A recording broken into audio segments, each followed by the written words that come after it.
éternel. L'amour reste le plus grand bien qu'il nous reste à offrir. L'amour t'ouvre la porte du royaume de Dieu. Tu trouveras l'exceptionnel quand tu l'offriras. Soit sur ta vie, quelle joie, quel bonheur, quelle allégresse aujourd'hui de se retrouver à nos entretiens. Nous bénissons le Seigneur qui nous donne l'opportunité et l'occasion de recevoir l'instruction, l'enseignement et la formation par sa parole. Nous bénissons le Seigneur qui nous fait grâce de comprendre les Écritures afin de pouvoir mener à bien nos projets de mariage, de faire le bon choix, de pouvoir résoudre nos difficultés, nos problèmes, nos souffrances conjugaux par son esprit, par sa parole et par sa grâce. Soyez les bienvenus à l'école des noces. Cette école qui nous permet par la grâce du Seigneur de recevoir l'instruction, de recevoir la parole de Dieu, qui nous propose des vidéos, des audios et des écrits pour nous enseigner ce que c'est le mariage selon Dieu, selon sa parole et selon les Écritures. Dieu vous bénisse là où vous êtes. Soyez visités, restaurés, guéris. Que votre foi se lève ce matin pour recevoir la présence, la puissance et la force de Dieu. Alors, notre entretien d'aujourd'hui est assez particulier. Pourquoi? Parce que nous allons parler de l'homme. Nous allons parler de l'homme, le chef et responsable du bonheur conjugal. Oui, l'homme, chef et responsable du bonheur conjugal. Déjà, on peut être surpris, être étonné, parce qu'on dit que l'homme est le chef, l'homme est le responsable du bonheur conjugal. On peut s'étonner, c'est vrai. On a été habitué à dire que si ça va mal dans le foyer, c'est la femme. On a été habitué à dire que la femme est responsable de ceci, de cela. Mais ce matin, à cet entretien que nous allons avoir maintenant, nous allons vous aider à comprendre que l'homme est le premier responsable du bonheur conjugal. Alors, on va y aller par la grâce du Seigneur. Déjà, lorsque nous prenons la Bible en Éphésiens 5, le verset 23, je vous lis exactement ce qui est écrit dans la parole de Dieu. Car le mari est le chef de la femme, comme Christ est le chef de l'Église et son corps, et dont il est le sauveur. Alors, qu'est-ce qui retient notre attention ici? Il est écrit, car le mari est le chef de la femme. C'est bien écrit, blanc sur noir, bien écrit. Qu'est-ce que nous voulons dire par là? L'homme est le chef de la famille. L'homme est le chef de la femme. La Bible dit expressément. Mais lorsqu'il y a une position, parce qu'être chef, c'est une position, mais toute position est rattachée à une responsabilité, ou toute responsabilité est rattachée à une position. Alors, laissez-moi vous dire quelque chose.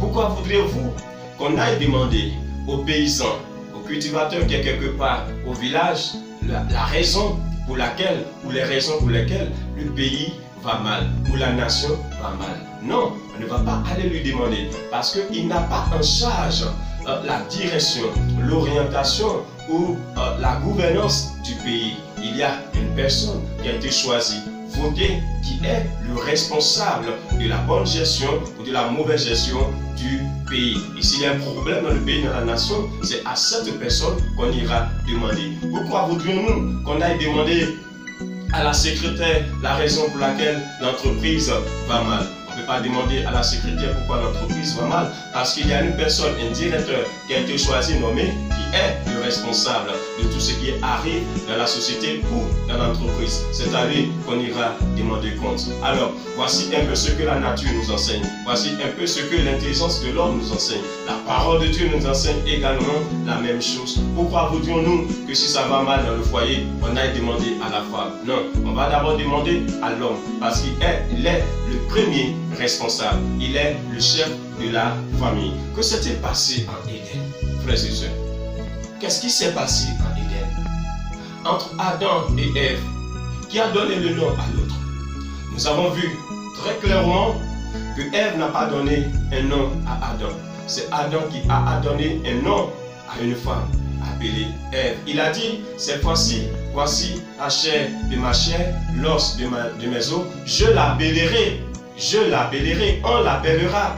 C'est lui qui a donné un nom. Et dès l'instant que tu donnes un nom à quelqu'un, tu deviens chef, tu deviens autorité, tu deviens responsable de la femme. Lorsque tu donnes, l'enfant ne donne pas un nom à son père, bien sûr, c'est le père qui donne un nom à l'enfant. Et donc le père est responsable de l'enfant. Lorsque vous avez un objet, ce n'est pas l'objet qui vous donne un nom, c'est vous qui donnez un nom à votre objet. Dès cet instant, vous devenez responsable de ce objet. Alors en Éden, Adam a donné le nom à Ève. Ainsi, Adam devient le chef, Adam devient le responsable, Adam devient celui-là qui a été positionné au-dessus de la femme. Maintenant, lorsque tu es chef, il faut pouvoir assumer tes responsabilités. Lorsque tu es chef, il faut pouvoir prendre tes responsabilités. Pourquoi? Parce que la vision du couple a été donnée à Adam. Vous suivez très bien qu'en Genèse, le chapitre 2, verset 15, Dieu a dit ceci à l'homme. L'Éternel prit l'homme et le plaçant dans le jardin d'Éden pour le cultiver et pour le garder. La responsabilité de la gestion du jardin a été confiée à l'homme. Ève n'y était pas encore. La responsabilité a été confiée à l'homme. Et c'est tout à fait normal. Aussi, la responsabilité du foyer a été confiée à l'homme.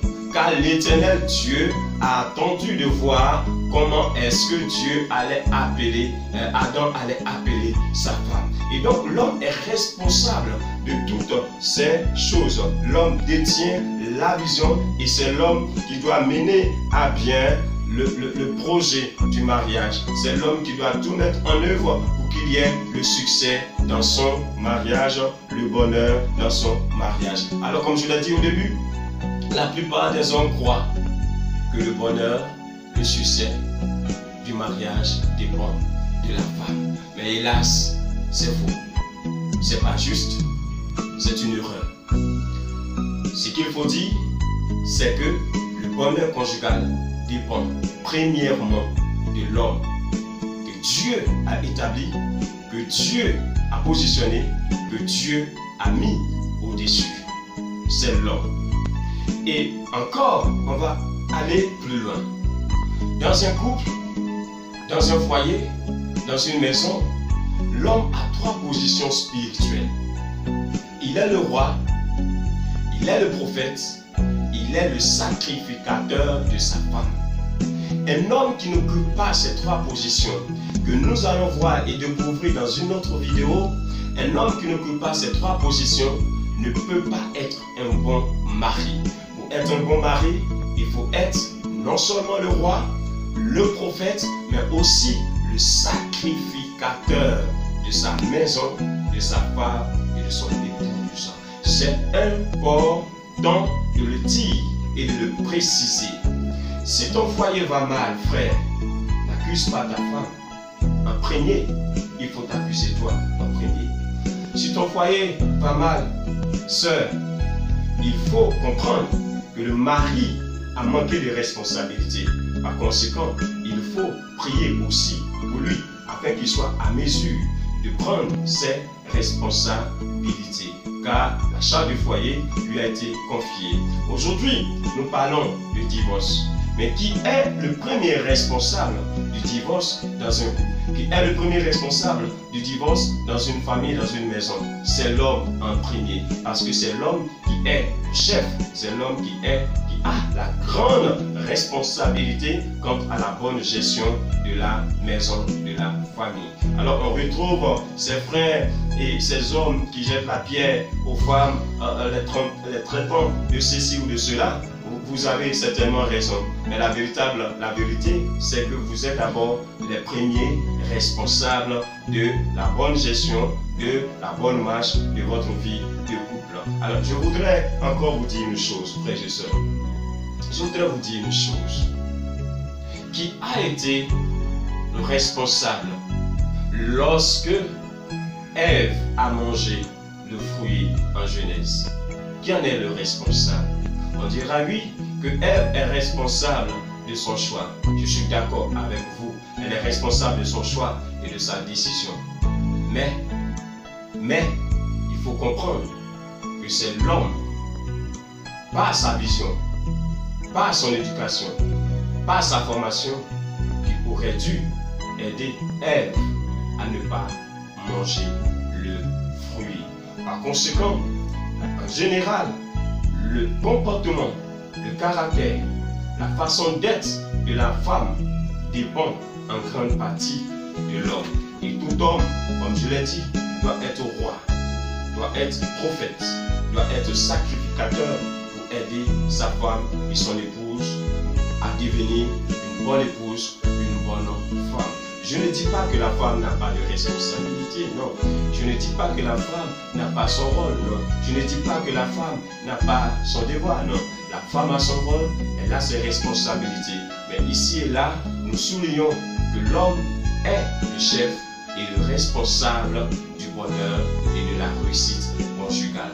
Alors là où tu es, si tu as entendu, si tu as regardé cette vidéo, tu vas commencer à comprendre que tu es le responsable de ta femme, tu es le prophète, tu es le roi, tu es le sacrificateur. Et que c'est à toi de mettre tout en œuvre pour que ta vie conjugale puisse marcher, fonctionner, évoluer et que vous ayez de la joie avec votre épouse, avec vos enfants.